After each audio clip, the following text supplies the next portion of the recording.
Hello and welcome to TelecomTV. I'm Martin Warwick. We are here at the automotiveIT International Congress at a place called the Crystal, which is in London's Docklands. It's a beautiful day, really summery. And I'm talking with Michael Klemen, who is Business Development Automotive for EMEA with Cisco. Welcome. You are based in Vienna. We don't normally associate Cisco with the automotive industry. Why is that? Yeah, maybe that's a big mistake. The point is, Cisco is definitely, as one of the key players in the world of internet, also very much focusing on this world of connected cars, of connectivity in general. As you may know, we most likely have done a huge research on what we call the Internet of Everything. Mm-hmm. So it's really about the connectivity of machines, people, processes, whatever it is. So the car, as one of the key factors in our human life, is definitely a huge topic for us. Okay, so given that, what are the major trends you're seeing in the automotive industry at the moment? Well, there are a couple of trends. In the moment, I would say there are three big elements. One thing is globalisation, which is definitely a need for especially the German players and also the other European players to go abroad, mm-hmm. also to produce abroad, to have factories over there. We see heavy investments all over the world, especially in Asia Pacific, as well as partly in South America. And how do you manage that? You need connectivity. You need not only the connectivity in the car, but you need also the connectivity between factories, between enterprises. You need a connected supply chain. Mm-hmm. So connectivity is all over the place. One big trend. Out of this big trend, of course, huge volumes of data are generated. So big data is another thing.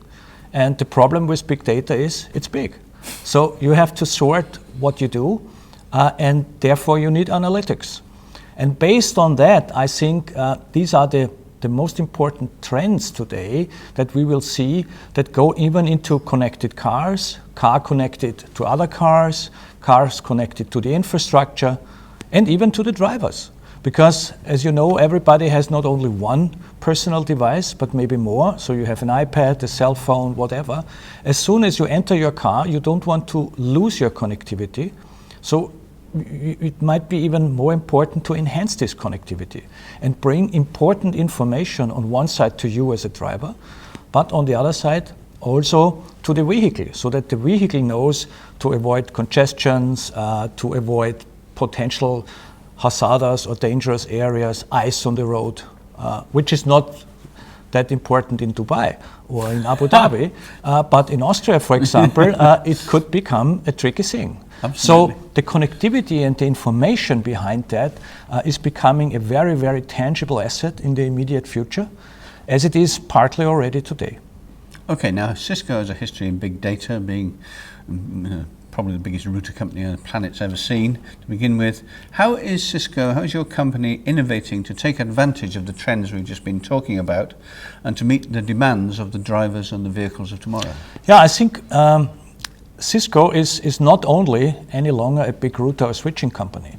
We are really moving into all the important territories of connectivity, of collaboration, of video communication, so all these things. On the other side, from a technology point of view, also into the data center with the computing capabilities, of course the networking capabilities, but also storage and these things. So we can bring this all together under one umbrella, which is called the Internet of Things. Okay, good.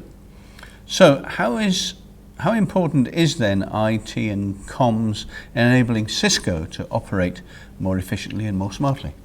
Yeah, I mean, on one side, since we are a technology company, we are very much looking to eat our own stuff and do this. So we have thousands of telepresence rooms on the world. So interactivity, collaboration, communication is something that we not only sell to customers, but we also practice this on a daily business, which enables us to be much more productive because we can cut out all this unnecessary waiting time, travel time, the fun parts at the airport where you walk through security and enjoy all these things. No, we just love it. Yeah. So definitely it's huge for us. More important is to help bring this to customers and show them how they can benefit from that and how they can save and generate more value because they can be more productive. What about things like compliance, regulation and standardization? I think back to the origins of the various television systems around the world. There was a time when it was thought we would have a global standard. In fact, we've got 4 or 5 which are not necessarily particularly compatible. Even in one particular standard, there are variations of it. What about as far as automotive is concerned? There are requirements for environmental and green stuff, there are requirements for safety, security and so on. How difficult is that to deal with, and how much is Cisco moving towards being able to encapsulate that into a standard or a series of standards that apply globally? Yeah, thank you. Very good question. Interestingly, we experience exactly these problems in the automotive market. There was a movement or an idea to form a consortium between a couple of huge OEMs. And all of a sudden, they were all for standardization. Cisco is very well known for always working on standards and helping bring standards into that. It's like electricity.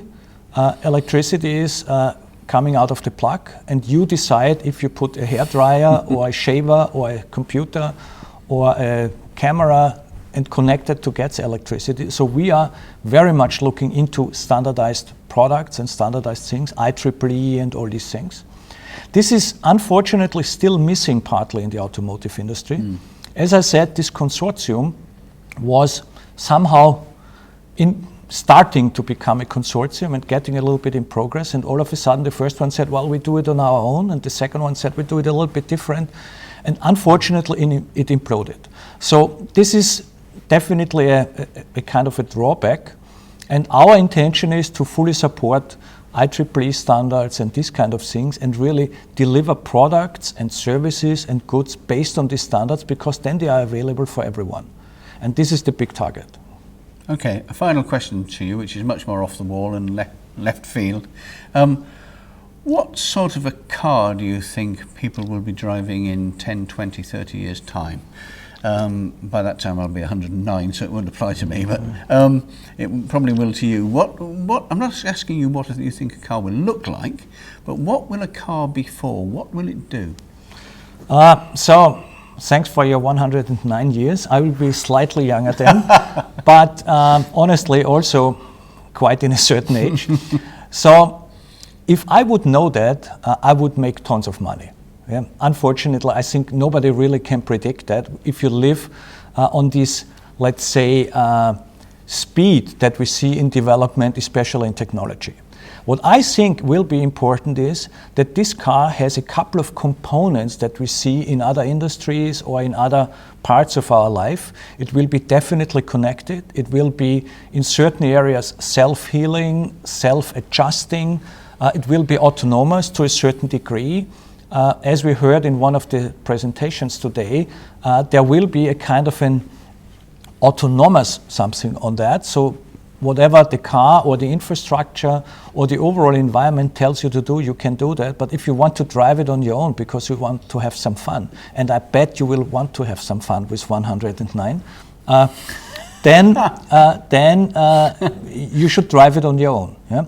So the car will become an integrated machine, like many others, most likely connected not only to the environment, not only to other machines or other cars, but maybe even to people, because they can respond in a different way to this new type of setup.